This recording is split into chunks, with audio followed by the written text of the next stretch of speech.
I'm going to ignore some probably good advice that I received from a friend of the channel, Arch Warhammer, about not uploading too much on this because this is just creepy. I have to show you all this because it's insane, and if I didn't actually show you it was real, nobody would believe it.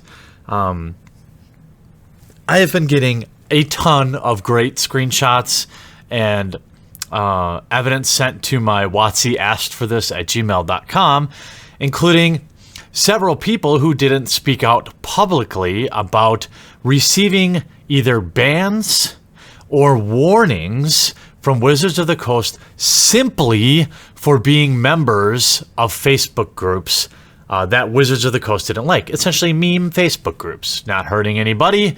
In fact, a private Facebook group that you would only have to see if you literally requested entry.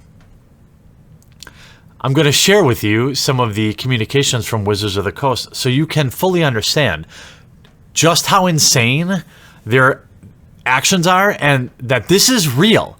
This is why I know it's a dumb step one, but this is why this petition is an important step one for Monday's news cycle. I promise you. If you haven't signed it yet and you watch this video and you think this is absurd, consider signing it and sharing it with anybody else who plays any kinds of games, especially ones that have digital currency in them.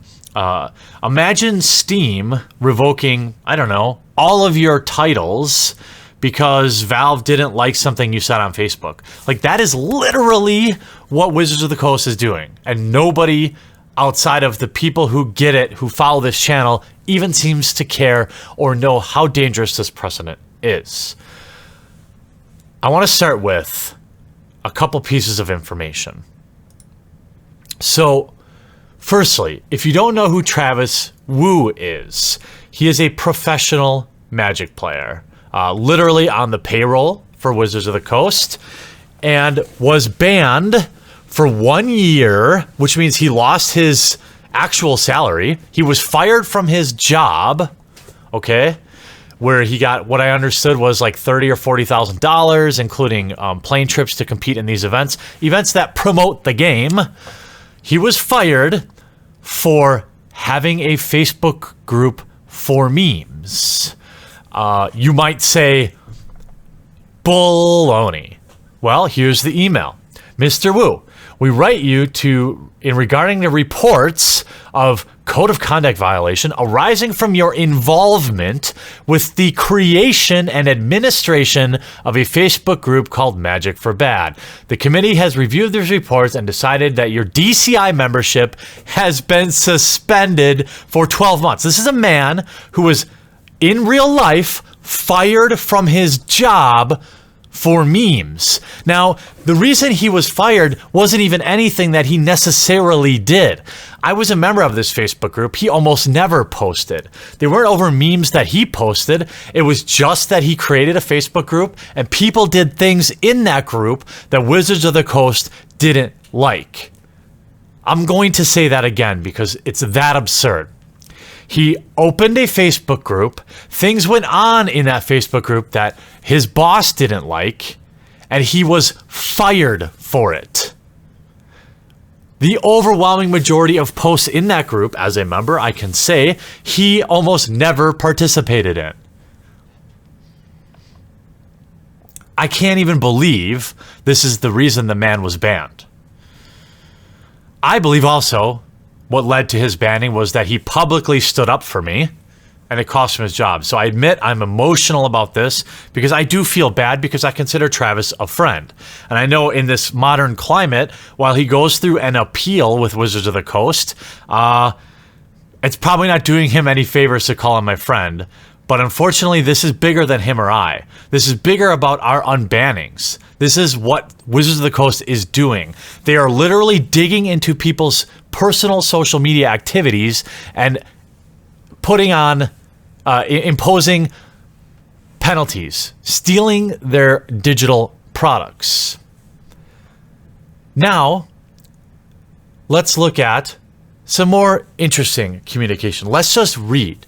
This, I have 5 of these, 5 were sent to my email address. These are the 2 people that were okay with me publicly posting them. Dear Reese, we write you regarding reports of your code of conduct arising from your involvement with the Facebook group Magic for Bad.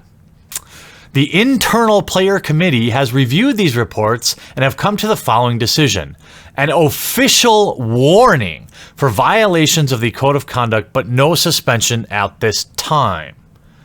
Interesting Wizards of the Coast never warned Travis Wu before banning him for a year.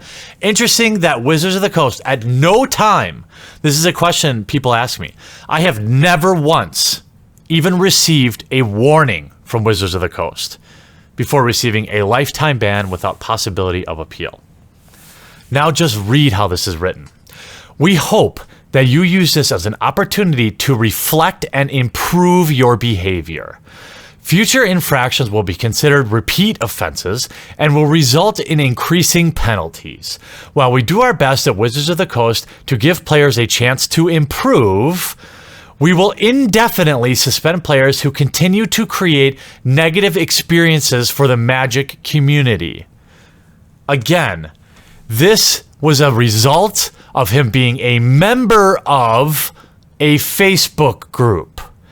Not anything he did in public, not anything he did in a local game store, not anything anyone complained about in real life. This is something that Wizards of the Coast had to go seek and find.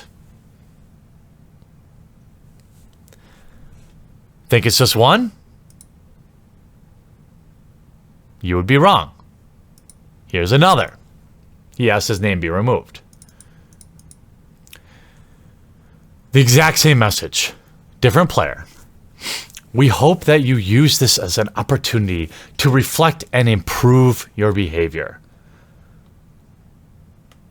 There were many people who received this. Yet, by the way, no infractions for, say, doing something like this. Here's a man who owns a game store, from what I can tell, posting publicly in a Facebook group of 5,000 members, not 20 like Magic for Bad, 5,000 members, my home address, and a map how to get to it.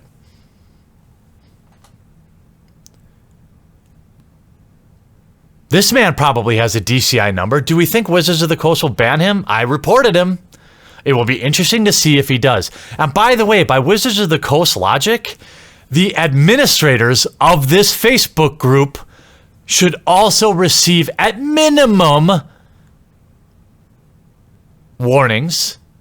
But if it's going to be fair, it is the same penalty they gave Travis Wu. A 1-year ban.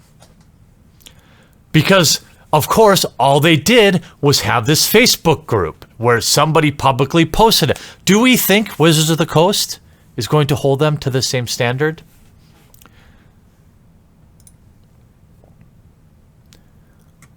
Here's another.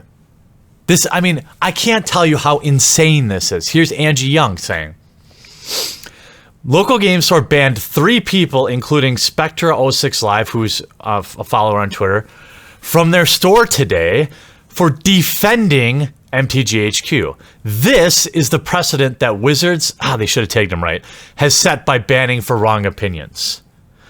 Now people are getting banned in real life from local game stores simply for defending somebody. Now, again, Wizards of the Coast is a private company. They're welcome to do I guess, legally, whatever they want. Local game stores can refuse service to anyone they want. Both of these decisions are idiotic. But my point is not that it's illegal. My point is that as consumers, I want each and every one of you to know that's what Wizards of the Coast is doing. They're digging into people's social media posts and issuing infractions. Some people like myself having hundreds or even thousands of dollars in their collection seized by the company over this. I've attended 20 plus Grand Prix, 50 plus local game store events, hundreds of local game store events. You know how many even times somebody's even had to talk to me? 0. You know how many infractions I've ever had in real life? 0. Wizards of the Coast dug into my social media and banned me and stole my cards for that reason. They banned other people. I'm telling you, like, I don't know how else to illustrate that this is a massive deal. This is the precedent. This is a witch hunt by a huge corporation to ban people for wrongthink, for things they say on their own time, on their own social media accounts. I don't know how else to frame how insane that is. And if we allow this to stand, don't you think other companies will do the same thing? We see a lot of gaming companies pushing their ideology on people. Look at those insane people that run Cards Against Humanity. Again, they're welcome to their opinion. I'm also welcome to my opinion to say I will never buy one of their products. I like that game. This isn't about disagreeing with a company's politics. This is about disagreeing with a company having any politics. This is about disagreeing with people who would force their politics, and if you don't bend the knee, they will ban you and steal your collection. Just wait until somebody posts something that Valve doesn't like and they seize their entire Steam game collection. That's the same thing they did to me, okay? That is the same thing Wizards of the Coast did to me. They didn't like something I said on social media, and they stole my property. Now, rules lawyers who are happy I'm banned will say, oh, well, you entered in an agreement with them, and you know, you never really own it. Fine. But no honest person, whether they agree or disagree with me, thinks that's right. You can put anything you want into a contract. That doesn't mean it will stand up in court. Now, phase 1 is moving along nicely. The petition is at, 6,600 signatures. My goal, not overall goal, my Sunday night goal, it's up another 100. My overall goal is 10,000 by midnight tonight. Please, I will continue to present why you need to get behind this. If you disagree with me, that's okay. Enjoy the ride of me posting all these insane people's ravings, I guess including mine. But this precedent is so much bigger than my banning or Travis's banning. We can't let this stand. I'll see you Monday with hopefully another non-Magic Gate related video.